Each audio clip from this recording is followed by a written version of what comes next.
I can beat that person. Exactly. I Yeah, can I do can- better than See, you. and you're pretty I can darn do better than good you. at it. You're pretty darn good. You're Yeah. a I love certified yoga. yoga instructor Yeah, or something. and it's, some people are just going to have better builds for certain positions. They'll be more flexible just from a genetic standpoint. Yes, Mr. Travis. There's a question on the Twitter feed from Florida. Question. Wow, Florida. Hi, Florida. How are you? Why do pro athletes have so many hamstring injuries during preseason or training camp or even during the season? Why do they have those injuries? Repeat the question. Okay, the question was, why do athletes have so many hamstring injuries in preseason and going into the first part of the season? Usually they come in detrained because they've been in off-season for quite a while. They Partying. haven't kept up in the training like they should. Diet and nutrition will be off.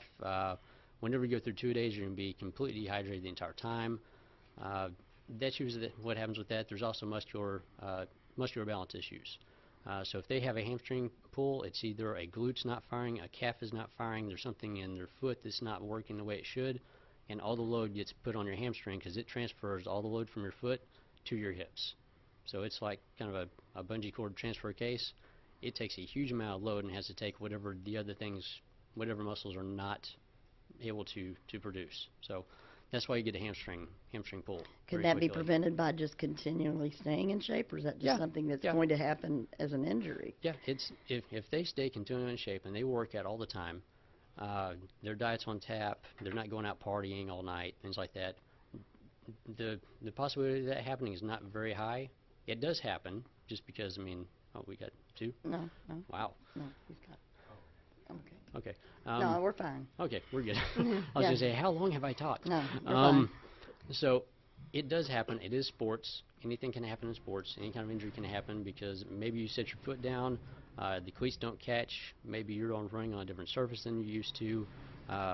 Actually, all the artificial surfaces, you actually run faster on the artificial surfaces. So if you have somebody that trains on grass, or they've been running in sand, and then you transfer them over to this artificial surface where they get more grip, they can put more power to the ground, and they're running faster than what they were, that'll cause an injury right there.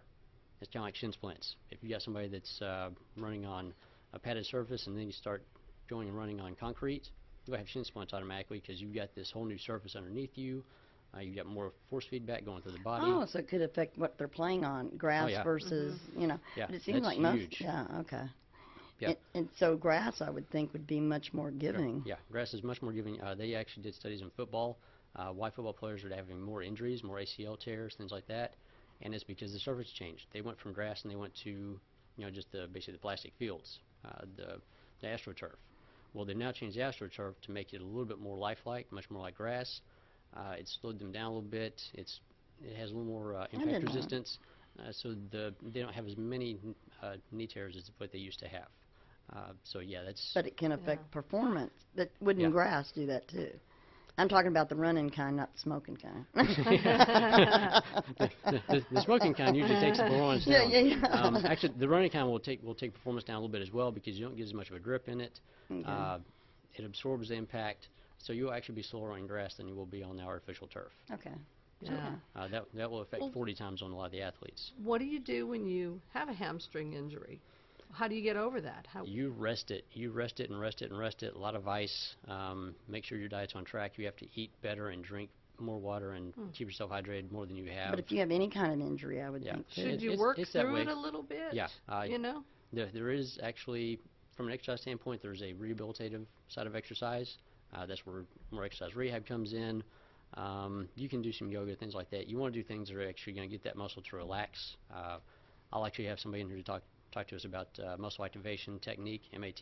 That'll be probably next month. We'll do that, and all she does is work on injuries like this and getting your body to reset. But by having yourself Fantastic. in shape, you can prevent a lot of this and pacing yourself and building up. Same thing. If you're going out and you're going to play softball, basically all you're doing is you're standing out in the field, you're catching the ball. You may have 100 feet to run, but in that 100 feet, you'll get a hamstring pull like that. Happens quite a bit because you come in there, you haven't trained, you have done nothing to prepare your body for this all-out sprint that you're going to do from. So we first to shouldn't second really feel base. sorry for these athletes sometimes. No, I don't feel sorry for them. Okay. Come on, they're getting paid how much Yeah. to play a game? Yeah. If they can't stay in shape all throughout the year, Yeah. That's your job, And maybe man. that That is tends to your happen as job. they get older, being in it for years, Yeah. and that's, you know, Yeah, the older athletes, you'll notice the older athletes stay in shape all year long. The young guys coming in, they're eating whatever. Uh, you know, they have off season, they go out, they party, all that stuff, and you know they get injured and everything else. So if they would actually take it and say, "This is my profession," imagine a an investor at you know, one of the big banks that says, "You know what? I'm just not going to invest money for like the next 2 months. I don't feel like it." Do you think they're going to get paid? No. It's their job. That's what they do. But and personally, if you lay off like that and don't stay in shape, then you have to start all over again. Oh yeah, 'cause you got to we're not, work. you know, You got to work twice as hard just to get back into where you were. Yeah. I mean, the young guys, most athletes are genetic freaks. They'll get back into it very quickly. But still, if you stay in shape, incidence of injury and your performance, you know, performance goes way up. Okay. Let's We talk do have about 2 minutes. Ed, 2 minutes. Let's get into functional training right quick. I want to talk about that because I have one quick bone to pick with functional training. You got all the extreme cross-training, CrossFit things that are coming out now, which is fine if you've been training for a long time. You have somebody that's never worked out in their life and they do a CrossFit class, or one of the boot camps, things like that. There are some good boot camps out there. David Thompson, one of the trainers I used to work with, runs a great, fantastic boot camp. He actually gets you into it slowly. Camp Gladiator has a good intro program as well for that. But and they're both here in the Dallas area, so you're welcome, guys. Good job. But for functional training, say you've got somebody that sits in an office all day. Functional training for them is not doing all this wild ball stuff and, you know, standing on one leg and, you know, doing push-ups, doing a handstand, all that stuff. They sit all day for 8 hours. I want to turn them into a professional sitter. I want them to sit better than anybody else on the face of the earth. So my clients that sit all day, half the stuff we're going to do, they're going to be sitting down because I want to work on spinal posture, I want to work on hip function, everything else, because that's where they're at. This is them all day. We got to train them for that and make sure they can do it. Then you have delivery people. They're picking stuff up. You got to teach them how to lift things properly.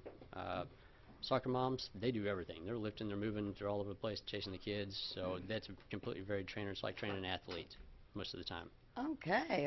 Well, we've run out of time. Yeah. So you need to tell people how to get a hold of Yeah. you.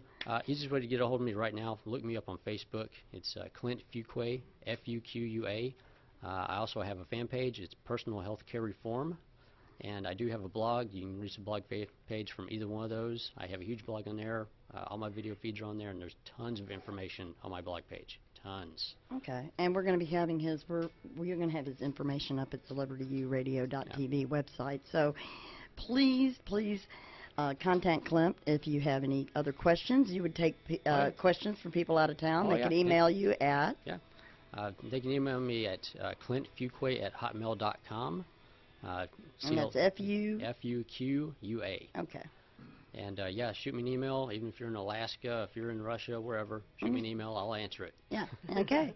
Okay. Thank you, Clint. All right. Good. Yep, Good thank you. job. Yeah. Yes, thank you. Yeah, this is going to be good. We're going to learn a lot, and we have a Yeah. chiropractor a little bit later, Yeah. and that you're talking about stretching and staying in shape. Yeah. So And chiropractors are fantastic. If you don't have one, get a chiropractor. I suggest it. And next week when I come back, we're going to look at detox and weight loss diets. Are they good? Are they bad? How do you go about doing those? Now, we'll have a special guest for that one. oh, I'm looking forward to that. Okay. Don't miss that one. We're going to have fun with that. Okay. So we're going to be back in a couple of minutes, so we can